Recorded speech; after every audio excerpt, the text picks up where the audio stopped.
The Toronto Star invited teachers to submit excuses that they received from their students. They received these examples. A student explaining why he was late.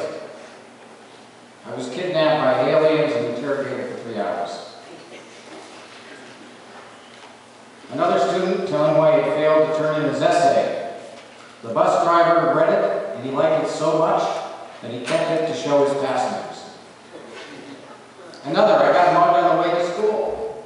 I offered the mugger my money, my watch, and my penknife, but all he wanted was my essay.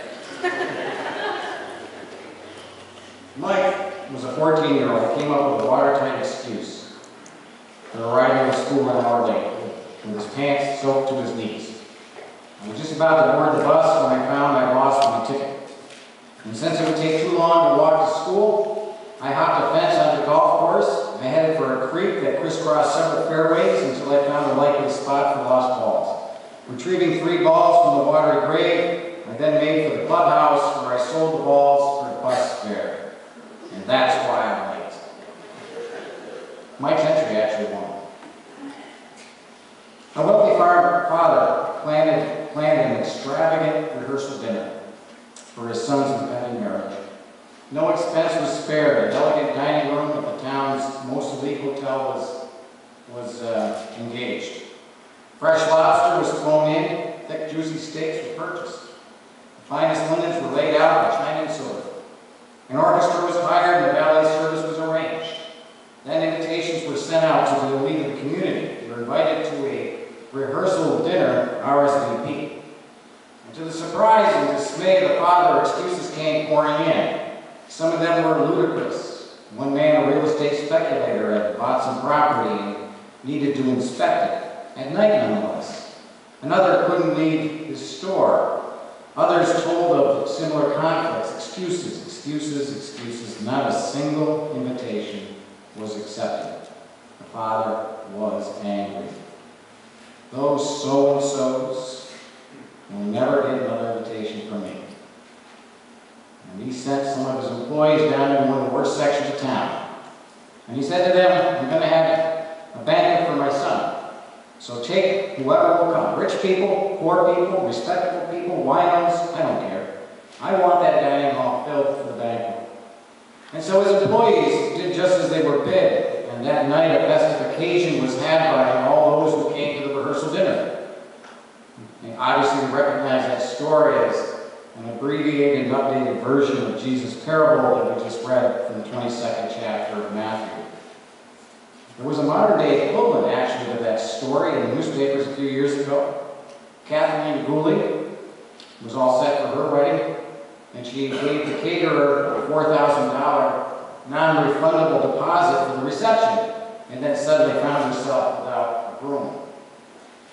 And since she was out the money for the caterer anyway, she contacted shelters for the homeless and drug rehabilitation centers to compile her new guest list. And she figured someone should enjoy the banquet. The obvious meaning behind Jesus' parable is that the righteous, religious, regal people of his day rejected the Christ. And thus the Father opened the invitation to his banquet to all who would come, righteous and unrighteous alike. Those who reject the invitation don't get a second chance, but to any who will come, the door is open. And that's the obvious message of the parable. I don't believe Christ would mind, however, if we dealt for a few minutes with the excuses that all of us offer God at some time or another. All of us. Especially that most common excuse of all, I don't have time. If I were to ask many of you your most common complaint about life, it would be that there's not enough time. We're desperate to squeeze just a few more minutes into every day. In fact, a young wife called the newspaper office, asked for the food editor. Would you please help me, she asked. I'm cooking a special dinner tonight for my husband's boss and his wife. And I've never cooked a big dinner before, and I want everything to be perfect. I bought a 9-pound turkey. Could you tell me how long to cook it in a new microwave oven? Just a minute, the food editor said, as he turned to check his reference book. Oh, thank you, she said. said, "You've been a big help. Goodbye."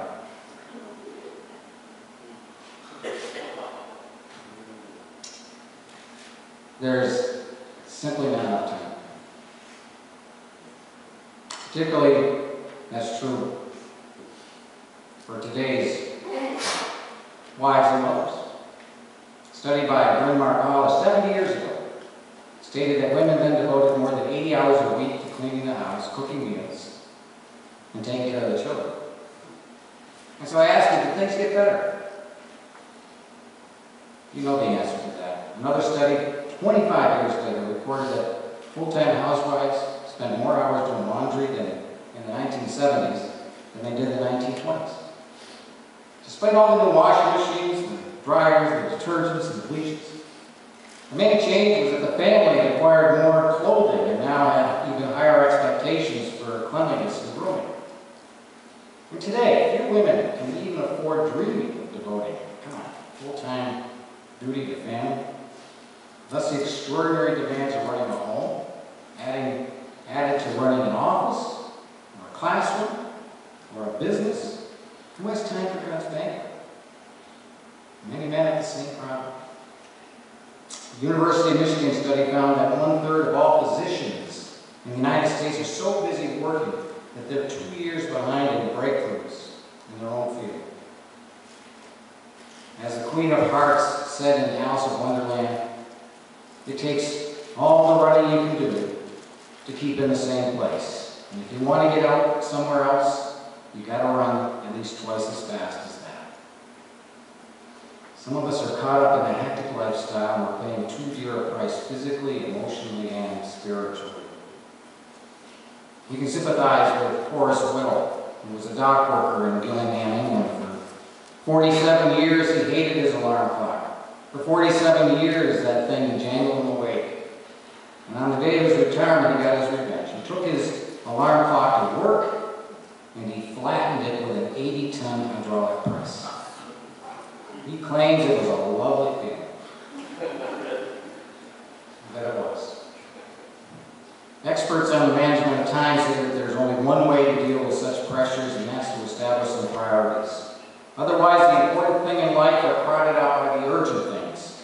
It was said of Brother Lawrence, author of the medieval classic, The Practice of the Presence of God, that although he never hurried and never worked quickly, and he did twice as much work as anyone else because he always did exactly what needed to be done. Viktor Frankl, another spiritual giant, has written, unless a man wishes to drown, he has to become selective. That's to say, he has to become able to select when to turn on the TV set and when to turn it off, what books and what journals to read, and which ones to throw in the wastebasket. Selectiveness means that we have to be responsible for what is valuable and what is not, what is meaningful and what is not, what we're capable of or become capable of to make such decision-making. There's a good story from years ago about a top executive of a telegraph company who went on a trip.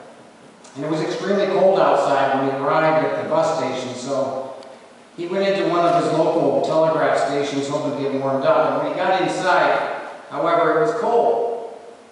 He noticed that there was no fire in the fireplace. So he said to the young telegraph operator, "Why don't you build a fire in this place and warm it up?"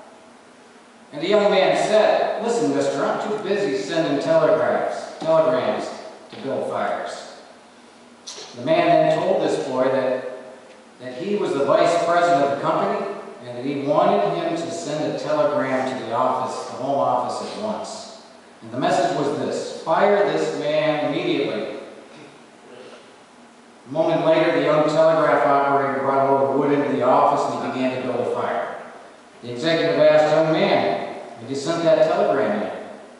And the young telegraph operator said, "Listen, mister, I'm too busy building fires to send telegrams." The point is that somewhere in life we have to set some priorities. We have to decide what really matters and to make certain that the really important things are done. Time with our family, service in our community, attention to our work, relaxation, self-improvement. We could develop a list of important issues that would go on and on. But somewhere somehow we have to draw a line. Of course, our first priority is God. If we're too busy to heed God's voice, then friends, we're just too busy. We mustn't forget that there will come a time when our relationship with God will be the only priority that will matter.